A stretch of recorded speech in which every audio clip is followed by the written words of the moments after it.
এক্ষুনি এই মেশিন উঠানো, এটা সিজ করা। বিএসটিআর অনুমোদিত কোনো মেশিন ইউজ করা যাবে না এবং ট্রেড লাইসেন্স নিয়ে ব্যবসা করতে হবে। আপনাকে শুধু এই 2 ধারাতেই 1 লক্ষ টাকা জরিমানা আরোপ করা যায়। এখন বলেন আপনার কি হবে?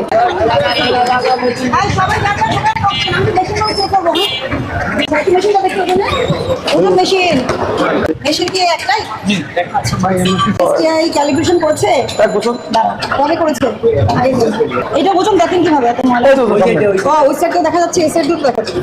জিরো করে দাও, মুরগিটা ওজন দাও। আমি আপনার এখান থেকে কিনে নিয়ে গেছি। ভাই কম পেছে না, কম আছে একটু বলতেছি 980। 980। ওকে, আপনি কেজি কত? 200 টাকা। তাহলে কত টাকা হয়? এবার 2-3 টাকা 3 টাকা কম পড়ে। বলেন না কত হয়, আমি দেখেন। নাই ট্রেড লাইসেন্স নাই, ট্রেড লাইসেন্স নাই কেন? ট্রেড লাইসেন্স ছাড়া ব্যবসা করা অবৈধ। আপনার এই যে দোকানটা ভাড়া কত বলেন তো? 40,000 টাকা ভাড়া দিচ্ছেন এই দোকানে, তাহলে আপনার টার্নওভার কত, মানে ইনকাম কত প্রতি মাসে হবে? আপনি বলেন কি হবে?